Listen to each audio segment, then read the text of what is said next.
남들 앞에만 서면 심장이 쿵쾅거리고 얼굴이 화끈 달아올라서 막 곤란했던 경험 혹시 있으신가요? 오늘은 많은 분들이 겪고 있지만 사실 털어놓기는 어려웠던 사회 불안의 한 종류죠. 바로 전면공포증에 대해서 한번 깊이 파고들어 보겠습니다. 자, 그래서 오늘은요, 먼저 정면공포증이 대체 뭔지 정확히 알아볼 거고요. 그 다음엔, 아니 도대체 왜 이런 일이 생기는 건지 그 근본적인 원인을 하나하나 짚어볼 겁니다. 그리고 가장 중요한 이 고통스러운 악순환의 고리를 어떻게 끊어낼 수 있는지 그 방법도 알아봐야겠죠? 마지막으로는 스스로 또 전문가와 함께 평온한 일상을 되찾아가는 구체적인 여정을 같이 한번 걸어가 볼 거예요. 네, 그럼 첫 번째 이야기부터 시작해 볼까요? 두려움의 이름, 정면공포증. 여기서는 이 막연하게 느껴졌던 불안감에 명확한 이름을 붙여줄 거예요. 이게 그냥 나 좀 부끄러움이 많아 이 정도가 아니라 왜 공포증이라는 이름까지 붙었는지 여러분의 경험과 딱 맞춰서 설명해 드릴게요. 이 질문에 내 얘긴데? 하고 뜨끔하신 분들 계시죠?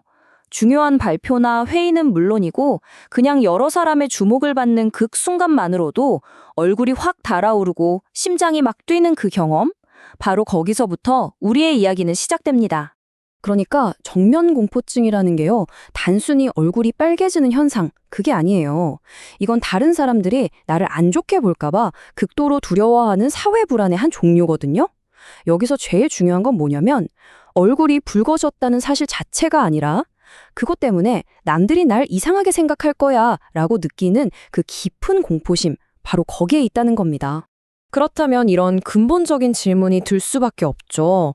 아니, 근데 도대체 왜 하필 내 얼굴만 이렇게 붉어지는 걸까? 이 현상은 그냥 우연히 일어나는 게 아니에요. 지금부터 우리 뇌 속의 문제인 생물학적 요인부터 우리가 자라온 환경, 그리고 내 마음속 깊은 곳의 심리적인 문제까지 이 세 가지 측면에서 그 원인을 제대로 한번 파헤쳐 보겠습니다. 우선 우리 뇌를 한번 들여다볼게요. 뇌 안에서 여러 신호를 전달하는 물질들이 있는데 이 균형이 깨지거나 공포나 불안을 느끼게 하는 스위치 같은 곳, 편도체라는 기관이 다른 사람보다 좀 더 예민하게 작동하면요, 정말 별거 아닌 작은 자극에도 마치 큰일이 난 것처럼 몸이 과민하게 반응해버리는 거죠. 어릴 때 겪었던 일들도 무시할 수가 없어요. 남들 앞에서 크게 창피를 당했다거나 칭찬보다는 지적이나 비판을 더 많이 듣고 자란 환경에서는요, 자꾸 남들 눈치를 보게 되고 작은 말 한마디에도 굉장히 예민하게 반응하는 성향이 만들어질 수 있습니다. 그리고 마지막으로 바로 내 마음의 문제도 있어요. 나는 늘 부족해 라고 생각하는 낮은 자존감. 여기에다가 뭐든지 완벽하게 해내야 해 라는 압박감까지 더해지면 정말 사소한 실수 하나가 세상이 무너지는 것 같은 엄청난 수치심으로 다가오게 되는 겁니다. 자, 이제부터가 정말 중요합니다. 정면공포증이 왜 그렇게 벗어나기 힘든지 그 이유가 바로 여기에 있거든요. 어떻게 이 두려움이 스스로를 계속 더 크게 만드는지 그 무서운 악순환의 고리를 한번 들여다보겠습니다. 이 악순환은 이렇게 돌아갑니다. 모든 건 이 생각에서 출발해요. 나 또 얼굴 빨개지면 어떡하지? 이 두려움이요, 온몸을 긴장시키고 혈관을 확장시키거든요. 근데 진짜 웃긴 게 뭔지 아세요? 바로 그 걱정 때문에 진짜로 얼굴이 빨개져 버리는 거죠. 완전 아이러니하죠. 그러면 거봐, 역시 다들 날 이상하게 쳐다보잖아 하는 잘못된 확신이 생기고 결국 다음부터는 아예 그런 자리를 피해버리는 거예요. 이 네 단계가 묘비우스의 띠처럼 끝도 없이 반복되는 겁니다. 그리고 이 끝없는 굴레의 종착역은 결국 혼자가 되는 거예요. 당장의 불안함을 피하려고 사람들을 피하다 보면 장기적으로는 사회생활이 힘들어지고 세상에 나 혼자만 남겨진 것 같은 고립감만 더욱 깊어지게 됩니다. 하지만 희망은 있습니다. 이 고리 당연히 끊을 수 있어요. 이제부터는 문제만 파헤치는 걸 넘어서 어떻게 하면 이 상황에서 벗어날 수 있는지 회복을 위한 첫걸음에 대해 이야기해 보겠습니다. 모든 변화의 시작은요, 다른 사람의 시선이 아니에요. 바로 나 자신을 향한 따뜻한 시선, 거기서부터 시작됩니다. 이게 정말 가장 중요하고 우리가 가장 먼저 해야 할 일이에요. 자, 그럼 구체적으로 뭘 할 수 있을까요? 딱 세 가지만 기억해 보세요. 첫째, 이건 내 의지가 약해서가 아니라 치료가 필요한 증상이야 라고 인정하는 거예요.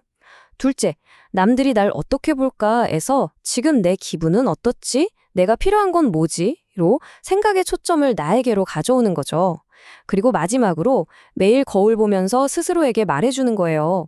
괜찮아. 나는 부족한 사람이 아니야. 라고요. 물론 스스로 노력하는 것도 정말 중요하지만 이 모든 걸 혼자서 다 감당할 필요는 없어요. 다행히 정면공포증을 아주 효과적으로 다룰 수 있는 전문적인 치료 방법들이 있으니까요. 전문적인 치료는 크게 세 가지로 볼 수 있어요. 먼저 인지행동 치료는 약간 생각의 습관을 바꾸는 훈련이라고 보시면 돼요. 그리고 약물 치료는 너무 예민해진 신경 스위치를 살짝 내려줘서 몸이 바로 반응하는 걸 줄여주죠. 마지막으로 한의학적인 접근은 몸 전체의 밸런스를 맞춰서 근본적인 원인을 해결하는 방식이고요. 어떤 방법이 나한테 가장 잘 맞을지는 전문가와 깊이 있는 상담을 통해서 찾아가는 게 제일 좋습니다. 이거 하나만 꼭 기억해 주세요. 도움을 청하는 건 약해서가 아니에요. 오히려 내 문제를 똑바로 마주하고 해결하려는 정말 용감한 행동입니다. 자, 이제 거의 다 왔습니다. 마지막으로 치료와 함께 우리 일상 속에서 꾸준히 해볼 수 있는 습관들을 통해서 어떻게 평온한 삶을 되찾을 수 있는지 그 방법들을 알아보겠습니다. 일상에서 갑자기 불안이 확 밀려올 때 써먹을 수 있는 아주 유용한 꿀팁 3가지예요. 숨을 천천히 그리고 깊게 쉬면서 몸의 긴장을 풀어주는 이완호흡, 또 주변의 소리나 냄새, 내 손의 감촉 같은 오감에 집중해서 불안한 생각의 늪에서 빠져나오는 것. 그리고 마지막으로 믿을 수 있는 사람에게 나 사실 지금 좀 힘들어 라고 솔직하게 털어놓는 것만으로도 정말 큰 도움이 될 수 있습니다. 자, 오늘 정면 공포증의 원인부터 극복 방법까지 정말 긴 이야기를 함께 나눴는데요. 이제 마무리를 하면서 이 질문을 여러분께 드리고 싶어요. 오늘 들은 예무들을 바탕으로 바로 오늘 여러분의 평온한 일상을 위해 내디딜 수 있는 아주 작은 첫걸음은 무엇인가요? 그 작은 한 걸음이 여러분의 삶을 완전히 바꿔놓을 수도 있습니다.